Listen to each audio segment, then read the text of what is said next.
I will talk about this topic, impact of video producing chatbots in the field of psychology, and uh, and thank you very much for the previous presentations, and they're indeed valuable.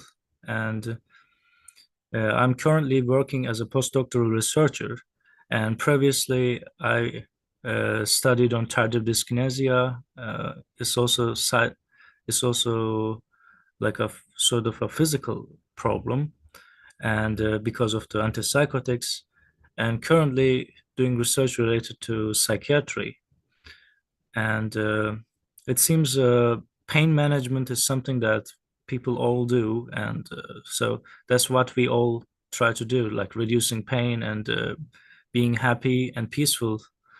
And after video, after chatbots were introduced, I think the academical world has significantly changed, and it has all started with the article about nurses, and that article was written by ChatGPT, claimed to be written by. And it seems I didn't find it very fascinating. I thought they exaggerated. Honestly, I didn't expect people to produce something so interesting. So I thought it's like exaggeration. And so, and later, it has changed everything, and people start to write differently, and like writing quality of like non-native speaker countries, how it has quite improved, and ChatGPT is beyond sometimes beyond the other authors and other skilled people, and can improve it very well and increase the complexity. And I feel like, wow, this is so interesting. I should make research. I should do research about it. And now we can even think that if you're familiar with it, and it's like, is this possible that our moderator is a chatbot? So you can even think of it, because they have really improved, and they can respond to you very fast, and it's hard to distinguish them. So I previously write article about like whether Chat GPT can distinguish itself from humans, and it seems like it's not possible. It is not that easy. Maybe there are some clues, but still you cannot just say tell the difference certainly, like 100%. So, and it is indeed not as not super interesting at the beginning. Like when once they introduced ChatGPT previous versions, it wasn't that fascinating. But in fact, previously the other chatbot applications were produced, like Speaky. It was a part of Skype, and there are other customer care services. And but they never think that, like for example, Google didn't think that this can change the world drastically. It's not, it was never the idea.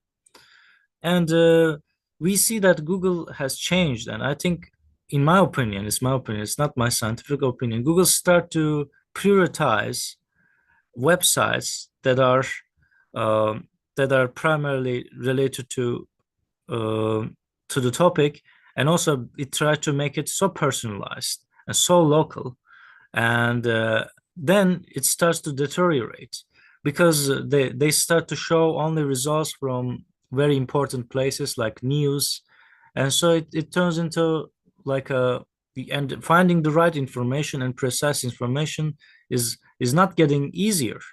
I remember it is the results of the Google is not different than 5 years ago. So it seems like they're not improving themselves.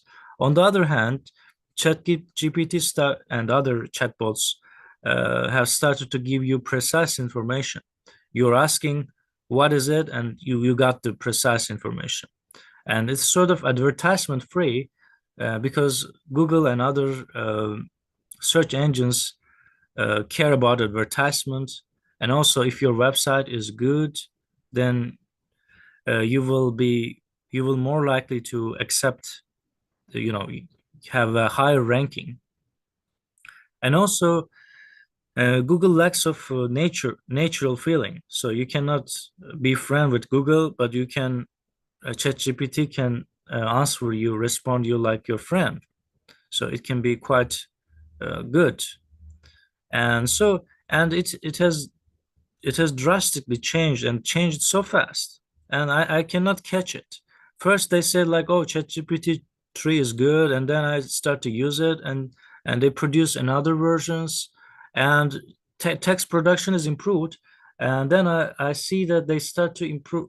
They have created uh, picture figure production, and it was created by Bing, Microsoft Bing, and you can produce pictures, and it is not super good, but this is unexpectedly fast, because I don't I feel like after a few months they have just come up with this, and then later they start to imitate sound, and they made it like music production chatbots, and you can create your own music, and like it's amazing because possibly in the future you don't need to listen other singers, and you can just make your own music, you write your own lyrics, and then it will be as perfect as some rock stars. So you can be rock stars um, after this change. And then the video production. So the video production is, I think, the most advanced one, and you it allows you to create videos.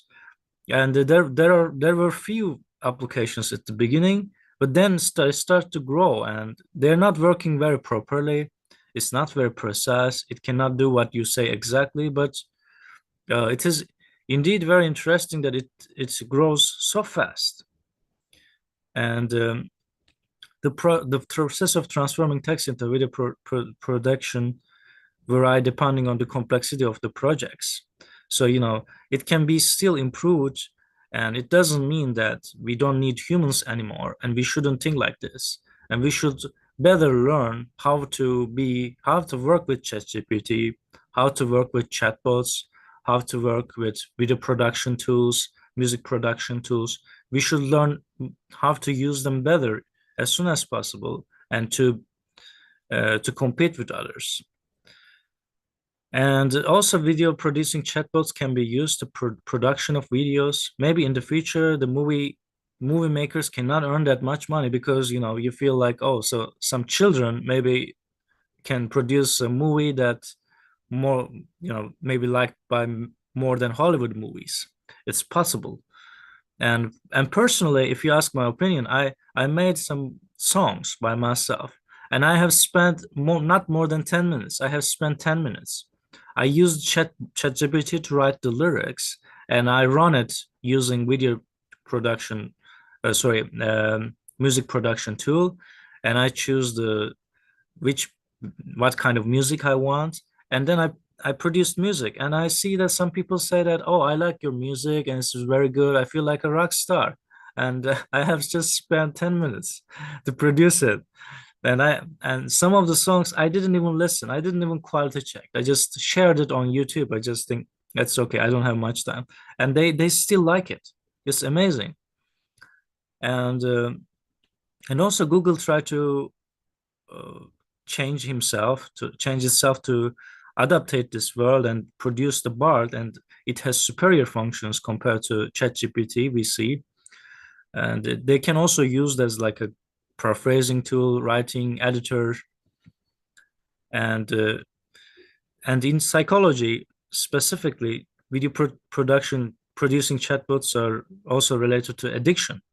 It can be used like to induce addiction, so to produce something that can be addictive, and also can be used to treat addiction. So it is up to your choice, and you can decide how to use it, and it can provide a psychotherapy and psychologically improve the well-being of individuals. Right now, we don't see such advanced work. So, but in the future, it's possible that you will write your problem and you will find some graphics talking about you, about your problems, and how to improve it. It's amazing to think.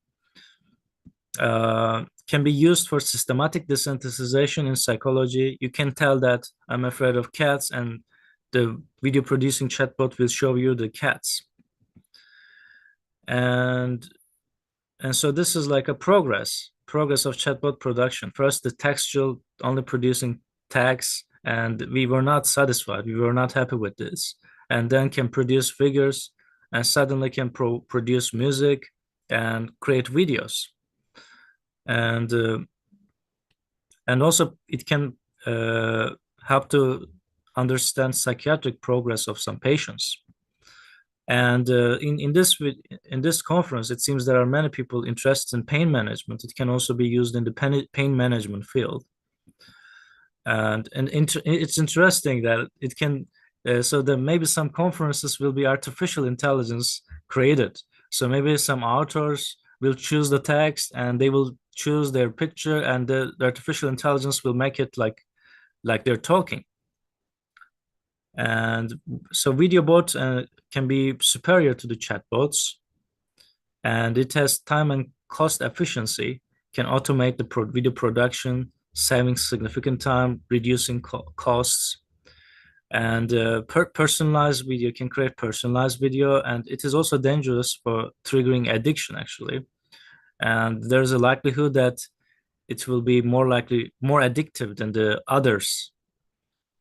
Um, Scalability, chatbots can handle a large volume of video production requests simultaneously, and the chatbots can ensure consistency in video production.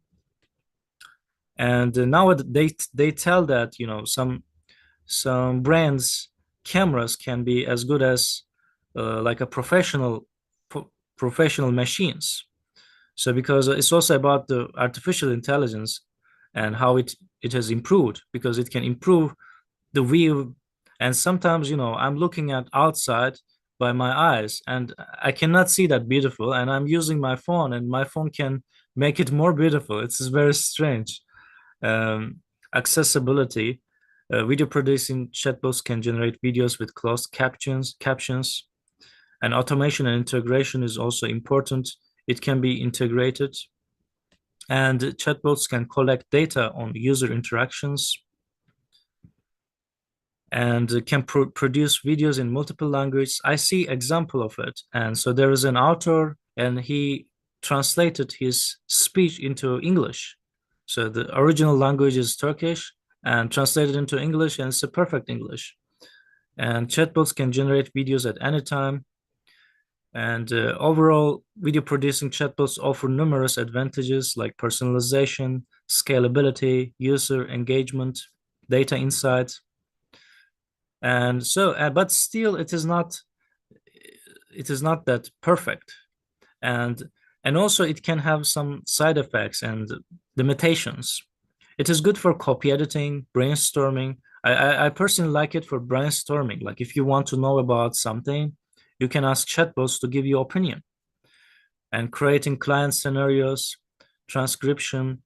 And if you don't know how to continue the topic, you can ask chatbots to improve it, and video editing. And but it cannot be used for unverified research, and the information is not very precise. It cannot be true, and it can be dangerous because it looks like the information is so true, but it's actually not true. But it looks so complex, so smart, but at the same time it is wrong. So and AI generated art may be not possible, and it is not that perfect like opera singer, uh, and they cannot be used for recruitment. They can have bugs and problems. And there are side effects of video producing chatbots and other chatbots. Maybe people will be less interested to socialize and do not trust videos. Maybe videos cannot be used in forensic analysis. They can say that chatbot did it. And psychologists and other experts may lose their job. And previously, like a year ago, they said like, oh, they cannot replace psychologists, but now they're improving so fast, and they can. I feel like they can replace anything. But uh, and the videos produced by chatbots can mislead people, and also it can make us lazy because working hard and training ourselves is a good practice. And if we cannot, so if we are not doing it, and we can be lazy, and we can maybe all depending on the chatbots, and if there is no chatbot available, and we will not feel that smart. It's like before in the forest, if we are alone, we won't get lost. And maybe now we can get lost and even die because we don't know how to survive in the forest. It's like that. So that's all I want to say in this video. And thanks for watching this video. And if you find this topic and psychology and psychiatry research interesting, you can feel free to communicate me, send me an email, collaborate, and write article. And that's I'm always happy to respond my emails. And thank you for your attention again. And if you have any questions, you can ask me.